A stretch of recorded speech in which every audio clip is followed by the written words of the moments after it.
Hi everyone, आज हम BSc part third के एक टॉपिक कार्ब एल्यूमिनियम यौगिक के बारे में पढ़ने वाले हैं। गए जिससे पहले हम कार्ब धात्विक यौगिकों के नामकरण, वर्गीकरण और कार्ब लिथियम यौगिकों के बारे में पढ़ चुके हैं। आज हम देखेंगे कि कार्ब एल्यूमिनियम यौगिक क्या होते हैं, इनकी संरचना कैसे बनती है और इनका हम निर्माण कैसे कर सकते हैं।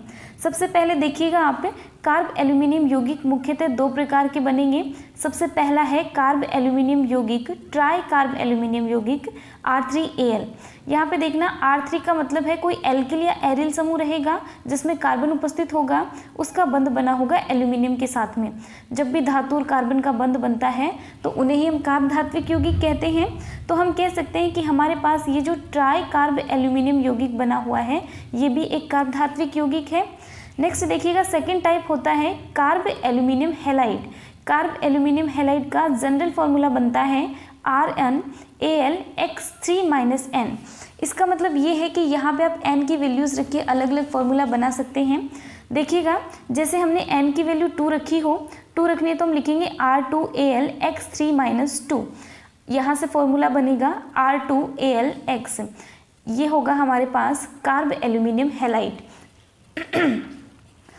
नेक्स्ट देखिएगा, कार्ब एल्यूमिनियम यौगिक ट्राई कार्ब एल्यूमिनियम यौगिक R3Al जो हैं वो द्विलक के रूप में रहते हैं जिनमें 3 सेंटर 2 इलेक्ट्रॉन सेतु बंध पाया जाता है।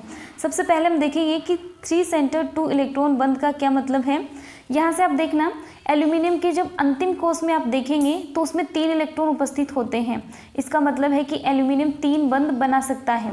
तो यहाँ पे देखना, ये हमने एल्यूमिनियम दिखाए हैं, ये एल्यूमिनियम के संयोजी कोष में उपस्थित 3 इलेक्ट्रॉन हमने दिखा दिए। एक ये वाला है, दूसरा ये वाला है और थर्ड ये वाला है हमारे पास। अब देखना, यहाँ पे इस वाले इलेक्ट्रॉन ने इस R समूह के साथ जुड़कर एक बंध बना लिया। सेम ऐसे ही यहाँ भी इस वाले इलेक्ट्रॉन ने एक R समूह के साथ में जुड़कर बंध बना लिया है। नेक्स्ट देखिएगा, यहाँ से इस बंध में एल्यूमिनियम ने अपना इलेक्ट्रॉन दिया है, लेकिन ये R समूह अपना इलेक्ट्रॉन नेक्स्ट वाले बंध में देता है। नेक्स्ट वाले बंध में देगा, यहाँ से एल्यूमिनियम ने अपना कोई इलेक्ट्रॉन नहीं दिया है। मतलब आप देख सकते हैं कि यहाँ पे ये एल्यूमिनियम, ये R समूह और ये एल्यूमिनियम 3 सेंटर हो गए। तीनों सेंटर में ये जो 2 बंध बने हैं, 2 बंध में इलेक्ट्रॉनों की भागीदारी यदि आप देखेंगे तो एक इलेक्ट्रॉन यहाँ से इस एल्यूमिनियम का है और दूसरा इलेक्ट्रॉन इस एल्किल समूह का होगा। इस प्रकार से आप इसे कह सकते हैं 3 सेंटर 2 इलेक्ट्रॉन बंध। ये सेतु बना हुआ है और सेतु का काम यहाँ पे किया है एल्किल समूह R ने। R दोनों एल्यूमिनियम को जोड़कर रखता है, इसीलिए इसे सेतु समूह कहा जाता है। तो ये होता है 3 सेंटर 2 इलेक्ट्रॉन बंध और इस प्रकार से हम दिखा सकते हैं R3Al की द्विलक रूप में संरचना। गाइस आप ध्यान रखेंगे, R3Al हमेशा द्विलक की फॉर्म में ही रहता है क्योंकि ये अपने आप में इलेक्ट्रॉन न्यून यौगिक होता है। इलेक्ट्रॉन न्यून का मतलब आपको पता है कि एल्यूमिनियम के अंतिम कोष में 3 इलेक्ट्रॉन थे, इसने यहाँ से 2 एल्किल समूह के साथ जुड़ा और यहाँ इस एल्किल समूह के साथ जुड़कर इसने टोटल यहाँ पे बंध बनाने के बाद इसके पास इलेक्ट्रॉनों की संख्या 6 हुई है। और यदि बंध बनाने के बाद भी अंतिम कोष में इलेक्ट्रॉनों की संख्या 8 से कम रहती है तो उसे इलेक्ट्रॉन न्यून यौगिक कहा जाता है। क्योंकि ये इलेक्ट्रॉन न्यून यौगिक था, इसीलिए ये क्या करता है, अपनी द्विलक फॉर्म में स्थायी होता है। अब हम देखते हैं कि जो आपका ट्राई कार्ब एल्यूमिनियम यौगिक है उसका निर्माण आप कैसे कैसे कर सकते हैं। सबसे फर्स्ट हम देखेंगे ग्रिग्नार अभिकर्मक द्वारा। ग्रिग्नार अभिकर्मक के बारे में आप लोग सब अच्छे से जानते हैं। ग्रिग्नार अभिकर्मक होता है RMgX। आपको पता है कि RMgX जो होता है इसमें से इस एल्किल समूह का और मैग्नीशियम धातु का जो बंध बना होता है, सबसे पहले उसे ब्रेक करवाया जाता है और इस बंध को ब्रेक करवाएंगे तो R पे नेगेटिव जाएगा और मैग्नीशियम पे पॉजिटिव बचता है। मैग्नीशियम के साथ में X जुड़ा हुआ है और मैग्नीशियम पे पॉजिटिव चार्ज है। सेकेंड आपके पास है AlX3। AlX3 में देखिएगा आप लोग, एल्यूमिनियम का बंध 3 हैलोजनों के साथ बना हुआ है X समूह के साथ में। और जब आप ये वाला बंध तोड़ेंगे तो बंध तोड़ते टाइम आपको ध्यान देना होता है कि जिन 2 स्पीसीज के बीच में आपने बंध बना के रखा है उनमें इलेक्ट्रोनेगेटिविटी किसकी ज़्यादा है। इलेक्ट्रोनेगेटिविटी या फिर विद्युत ऋणात्मकता की बात करें तो यहाँ पे इस हैलोजन समूह की ज़्यादा है। X समूह यहाँ पे हैलोजन समूह होता है और हैलोजन की इलेक्ट्रोनेगेटिविटी हमेशा धातु से ज़्यादा होती है। तो हम ये बंध जब तोड़ेंगे तो तोड़ते टाइम दिखाएंगे कि हेलोजन पे जाएगा नेगेटिव चार्ज और एल्यूमिनियम पे बचेगा पॉजिटिव चार्ज। गाइस अब देखना आप लोग, ये बंध आपने तोड़ दिया है, तोड़ने के बाद X पे नेगेटिव चला गया, एल्यूमिनियम पे पॉजिटिव बचा है। अब हमने जब ग्रीनर अभिकर्मक को देखा था तो हमारे पास यहाँ से R- बना था। ये R- किसके साथ में जुड़ सकता है, ये जो एल्यूमिनियम पे प्लस आया है इस प्लस के साथ में यहाँ पे R- जुड़ के बंध बना लेगा।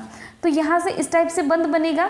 ऐसे करके यहाँ पे हमारे पास जितने भी ग्रीनर अभिकर्मक के अणु हैं एक एक का बंध हम तोड़ेंगे और 6 R- अणु हमारे पास बन जाएंगे। ऐसे ही हमारे पास एल्यूमिनियम के साथ में 3 हेलोजन जुड़े हैं, तीनों हेलोजन का जब हम बंध तोड़ेंगे तो 3 हमारे पास X- बनेंगे और एल्यूमिनियम पे सबकी वजह से एक एक पॉजिटिव चार्ज आता जाएगा। जैसे जैसे पॉजिटिव आता जाएगा वैसे वैसे R- जुड़ता रहेगा और अंत में आपके पास बनता है R3Al। साथ में साइड प्रोडक्ट देखिएगा, Mg पे प्लस चार्ज आया था और यहाँ से जब आप X- की फॉर्म में निकालते हैं तो वो X- इस Mg+ के साथ में जुड़कर Mgx2 का निर्माण कर सकता है। इस प्रकार से हम ग्रीनर अभिकर्मक का उपयोग करते हुए R3Al या ट्राई कार्ब एल्यूमिनियम यौगिक का निर्माण कर सकते हैं। ये हमारे पास फर्स्ट मेथड था। हम देखने वाले हैं कि सेकंड विधि के द्वारा भी आप यहाँ पे कार्ब एल्यूमिनियम यौगिकों का निर्माण कर सकते हैं। सबसे पहले देखिएगा कार्ब मरकरी यौगिकों के द्वारा। कार्ब मरकरी का मतलब है कि यहाँ पे कार्बन और मरकरी धातु के बीच में बंध बना हुआ होगा। तो यहाँ से देखना आप, इसकी अभिक्रिया एल्यूमिनियम धातु के साथ सीधे करवाई जाती है। जब आप यह अभिक्रिया करवाते हैं तो इस मरकरी का और एल्यूमिनियम का आपस में प्रतिस्थापन होता है। मतलब ये जो एल्किल समूह होंगे, एल्किल समूह एल्यूमिनियम के साथ जुड़ेंगे और मरकरी अपनी मुक्त अवस्था में हमें दिखाई देगी। तो यहाँ से देखना, ये हमारे पास बनेगा R3Al और सेकेंड हमारे पास बनता है मरकरी के कुछ अणु। इस प्रकार से आप कार्ब मरकरी यौगिकों के द्वारा भी ट्राई कार्ब एल्यूमिनियम यौगिकों का निर्माण कर सकते हैं। ये हमारे पास 2 मेथड थे। अब हम देखने वाले हैं थर्ड मेथड, जिनके द्वारा हम कार्ब एल्यूमिनियम यौगिकों का निर्माण कर सकते हैं। देखिएगा, थर्ड मेथड है हमारे पास एल्कीन द्वारा। एल्कीनों का उपयोग करके भी आप कार्ब एल्यूमिनियम यौगिकों का निर्माण कर सकते हैं। इसमें देखना क्या लिखा गया है, एल्किल एल्यूमिनियम को बड़े पैमाने पर बनाने के लिए एल्यूमिनियम, ओलिफिन और हाइड्रोजन तीनों की आपस में अभिक्रिया करवाई जाती है। गाइस देखिएगा, यहाँ पे मैंने लिखा है ओलिफिन। ओलिफिन का मतलब एल्कीन से है। डबल बॉन्ड जब होता है कार्बन कार्बन के बीच में तो उसे ओलिफिन भी कहा जा सकता है। तो यहाँ पे इन तीनों की अभिक्रिया हम करवाएंगे। ये हमारे पास है एल्यूमिनियम, ये हमने लिया है हाइड्रोजन और ये हमारे पास एक एल्कीन है। इसमें देखना गाइस क्या होता है, यहाँ से आप इन दोनों के बीच में जो पाई बॉन्ड बना हुआ है, पाई बॉन्ड ब्रेक करवाते हैं। ब्रेक करवाने के बाद हाइड्रोजन और एल्यूमिनियम इनके साथ ऐड करके यहाँ पे हमारे पास ये R3Al का निर्माण हो जाता है। यहाँ पे देखना, ये एल्यूमिनियम है, एल्यूमिनियम के साथ में 3 कार्बन ऐसे जुड़े होंगे। यहाँ पे मैंने थ्राइस लिखा है, मतलब सेम अणु 3 बार एल्यूमिनियम से जुड़ा होगा, तो इसे आप कह सकते हैं कार्ब एल्यूमिनियम यौगिक। ये था कार्ब एल्यूमिनियम यौगिकों की निर्माण विधियाँ। अब हम देखने वाले हैं कि ट्राई कार्ब एल्यूमिनियम यौगिक जो होते हैं उनके गुणधर्म क्या क्या होते हैं। गुणधर्म में देखिएगा, सबसे फर्स्ट गुण है हमारे पास कि ये यौगिक ऑक्सीजन के प्रति अत्यधिक संवेदनशील होते हैं। ऑक्सीजन के प्रति संवेदनशील होने का मतलब है कि जैसे ही ये वायु के संपर्क में आएंगे, वायु के संपर्क में आते ही अपने आप ही जलने लग जाते हैं। सेकंड है हमारे पास, ये यौगिक अल्कोहल, जल तथा एमीन से अभिक्रिया करके हाइड्रोकार्बन तथा एल्यूमिनियम के यौगिक बनाते हैं। गाइस इस पे ध्यान दीजिएगा, यहाँ पे लिखा गया है हाइड्रोकार्बन, और हाइड्रोकार्बन का सिंपल सा मतलब होगा यहाँ पे कि या तो हमारे पास एल्केन, एल्कीन या फिर एल्काइन बनने वाले हैं। तो हम बात करेंगे यहाँ पे एग्जाम्पल्स के साथ में। हमें अभिक्रिया करवानी है ट्राई कार्ब एल्यूमिनियम यौगिकों की अल्कोहल, जल और एमीन के साथ में। एक एक करके हम एग्जाम्पल देखने वाले हैं कि कैसे कैसे अभिक्रिया होगी और कैसे कैसे हमारे पास प्रोडक्ट बनेंगे। ये देखना, हमने स्टार्टिंग में लिया है R3Al। R3Al का मतलब है कि एल्यूमिनियम के साथ में 3 एल्किल समूह जुड़े हुए होंगे। कुछ संरचना इसकी इस प्रकार से बनने वाली है। ये एल्यूमिनियम है, एल्यूमिनियम के साथ में एक R समूह यहाँ पे, दूसरा यहाँ पे और थर्ड यहाँ पे जुड़ा हुआ है। गाइस देखिएगा, R का मतलब यहाँ पे कार्बन का बंध होगा, कार्बन और एल्यूमिनियम का। तो आपको यहाँ से मान लो कोई भी एक बॉन्ड ब्रेक करवाना है तो आप ध्यान रखेंगे एल्यूमिनियम धातु है और ये कार्बन होगा यहाँ पे। तो कार्बन की इलेक्ट्रोनेगेटिविटी या विद्युत ऋणात्मकता धातु की तुलना में ज़्यादा होती है। ज़्यादा होने की वजह से इस R पे जाएगा नेगेटिव चार्ज और एल्यूमिनियम पे बचता है पॉजिटिव। यदि आप ये वाला बंध तोड़ते हैं तो तोड़ने के बाद R पे बचेगा नेगेटिव और एल्यूमिनियम पे बचने वाला है पॉजिटिव। अब दूसरा आप यहाँ से देखिएगा, हमने इसकी अभिक्रिया करवानी है R2NH, मतलब हमारे पास एमीन है, एमीन से हम इसकी अभिक्रिया करवाएंगे। एमीन में देखना नाइट्रोजन और हाइड्रोजन के बीच जो बंध बना हुआ है ये बंध हमें तोड़ना है। ये बंध जब हम तोड़ेंगे तो नाइट्रोजन का इलेक्ट्रोनेगेटिविटी ज़्यादा होने की वजह से नाइट्रोजन पे नेगेटिव चार्ज आएगा और यहाँ हाइड्रोजन पे पॉजिटिव चार्ज आने वाला है। अब देखिएगा आप R3Al से हमने ये R- निकाला था, ये वाला R- इससे H+ के साथ में जुड़ता है और जुड़कर RH का निर्माण कर लेता है। क्योंकि R पे नेगेटिव था और H पे पॉजिटिव था तो विपरीत आवेश होने के कारण एक दूसरे से आकर्षण दिखाएंगे और आकर्षण दिखाते हुए बंध बना लेते हैं। तो यहाँ पे बंध होता है हमारे पास RH का, जो कि सिंपल एल्केन होता है। सिंपल एल्केन बना है तो आप उसे हाइड्रोकार्बन कह सकते हैं। और हमने पहले ही लिखा है कि जब आप इनकी अभिक्रिया करवाते हैं तो हाइड्रोकार्बन का निर्माण होता है। ये साथ में इसका साइड प्रोडक्ट बनता है एल्यूमिनियम का, हमने ये भी लिखा है एल्यूमिनियम के सुसंगत यौगिक बनते हैं, ये साइड प्रोडक्ट में रहेगा। नेक्स्ट आप देखिएगा, अब हम इसकी अभिक्रिया करवाते हैं ROH। ROH का मतलब है एल्कोहल के साथ में हमें इसकी अभिक्रिया करवानी है। यहाँ पे देखिएगा गाइस, हमने वापस से R3Al लिखा है। R3Al का मतलब है कि सेम टाइप से आप बॉन्ड ब्रेक करवाएंगे R2Al+ और R-। यहाँ पे नेक्स्ट है ROH। ROH में ऑक्सीजन और हाइड्रोजन के बीच का बंध तोड़ा जाता है। ऑक्सीजन पे नेगेटिव चार्ज आएगा और हाइड्रोजन पे पॉजिटिव चार्ज आएगा। तो हाइड्रोजन का पॉजिटिव चार्ज H+ इस R- के साथ में जुड़कर वापस से RH का निर्माण कर लेता है, जो कि एक एल्केन या हाइड्रोकार्बन है। ये थी एल्कोहल की अभिक्रिया। सेम टाइप से आप करवा सकते हैं H2O की अभिक्रिया। H2O में भी आपको पता है H+ आयन और OH- आयन बनते हैं। तो जो भी H+ आयन आएगा वो इस R- के साथ में जुड़ेगा और जुड़कर RH का निर्माण कर लेता है। अब आप देख लेंगे कि इस एल्यूमिनियम पे जो पॉजिटिव बचता था और यहाँ पे R2N- बचेगा। आपने एक तो H+ निकाल दिया, दूसरा आयन जो बनेगा वो R2N-। तो ये R2N- जुड़ता है इस एल्यूमिनियम के साथ में और आपके पास साइड प्रोडक्ट बन जाता है R2Al-NR2। सेम ऐसे ही इसमें भी क्या होता है, यहाँ से आपने ऑक्सीजन और हाइड्रोजन के बीच का बॉन्ड ब्रेक करवाया था तो दूसरा प्रोडक्ट आपके पास होगा OR- था यहाँ पे और यहाँ पे एल्यूमिनियम पे प्लस था, तो ये जुड़कर हमारे पास बनता है साइड प्रोडक्ट। इसी प्रकार से ये इसकी अभिक्रिया कंप्लीट हो गई एल्कोहल, जल और एमीन के साथ में। अब हम इसका नेक्स्ट टाइप देखने वाले हैं कार्ब एल्यूमिनियम हैलाइड के बारे में।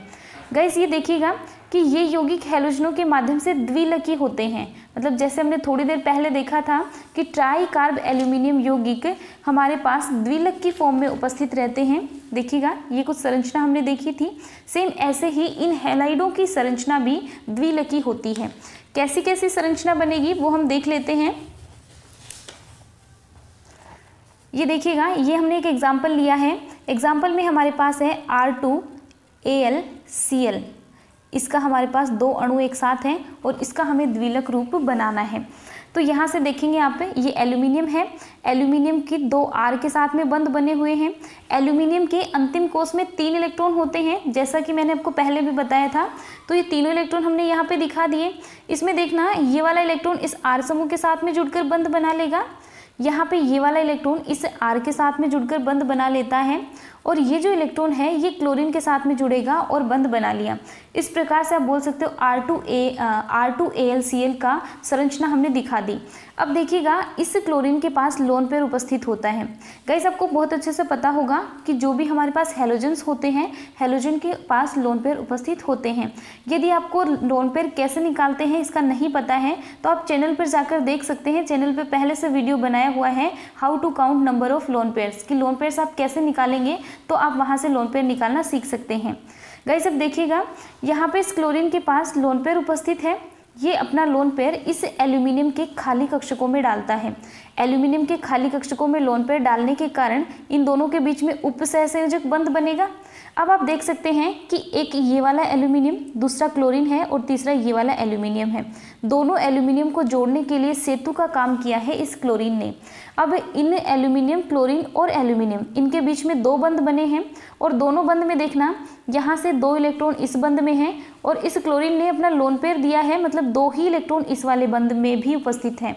तो आप कह सकते हैं कि इसकी संरचना में 3 सेंटर्ड 4 इलेक्ट्रॉन बंध पाया जाता है। हम देखने वाले हैं कि हम इसका निर्माण कैसे कर सकते हैं। गाइस देखिएगा, निर्माण करने की विधि के लिए हम क्या यूज़ करते हैं। हमारे पास होता है ट्राई कार्ब एल्यूमिनियम यौगिक, उनकी अभिक्रिया करवाते हैं हम एल्यूमिनियम ट्राई हैलाइड के साथ में। ये ट्राई कार्ब एल्यूमिनियम यौगिक है, यहाँ है हमारे पास एल्यूमिनियम ट्राई हैलाइड। इनकी अभिक्रिया जब हम आपस में करवाते हैं तो आप देखिएगा ये R3Al है। R3Al में कुछ इस प्रकार से बंध बने होंगे। एल्यूमिनियम के साथ में 3 एल्किल समूह जुड़े हैं। अब इन एल्किल समूह से क्या होगा, कोई भी एक R समूह आप अलग करते हैं तो R पे तो जाता है नेगेटिव चार्ज और एल्यूमिनियम पे क्या बचता है, पॉजिटिव चार्ज। सेम वैसे ही AlX3 जो है, AlX3 का हमने पहले भी देखा है, कुछ इस प्रकार से संरचना थी। इसमें एल्यूमिनियम पे पॉजिटिव आता है और X पे नेगेटिव आता है। तो यहाँ पे इस वाले एल्यूमिनियम पे भी पॉजिटिव आया है जिसके साथ में 2 X2 जुड़े हैं और यहाँ से देखना इस वाले एल्यूमिनियम पे भी पॉजिटिव आया है जिस पे हमारे पास R2 जुड़ा हुआ है। तो हमने ये जो बंध तोड़ा था तब R माइनस बना है और ये जो बंध हमने तोड़ा है तब X माइनस बना है। तो ये एक दूसरे के साथ परिवर्तित हो जाते हैं। जिस पे R2Al था उसके साथ में X जुड़ेगा तो R2AlX बनेगा और जिसके साथ में X2 था उसके साथ में R माइनस जुड़कर RAlX2 का निर्माण कर लेता है। इस प्रकार से हमारे पास एल्यूमिनियम के कार्ब यौगिकों में हैलाइड्स का निर्माण होता है। गाइस इसी प्रकार आप देख सकते हैं जब आप इसकी अभिक्रिया ZnX2 के साथ में करवाएंगे तब भी हमारे पास R2AlX का निर्माण होगा जो कि एल्यूमिनियम का कार्ब हैलाइड यौगिक बना हुआ है। इस प्रकार से हम निर्माण कर सकते हैं इन यौगिकों का। गाइस इसी के साथ कार्ब एल्यूमिनियम यौगिक कंप्लीट होते हैं। कार्ब एल्यूमिनियम यौगिकों के हमने प्रकार, निर्माण विधियाँ और इनकी संरचनाओं के बारे में देखा है। आई होप आपको वीडियो अच्छी लगी होगी। यदि आपको वीडियो अच्छी लगी है तो लाइक, शेयर और सब्सक्राइब जरूर कीजिएगा। Thank you so much for watching.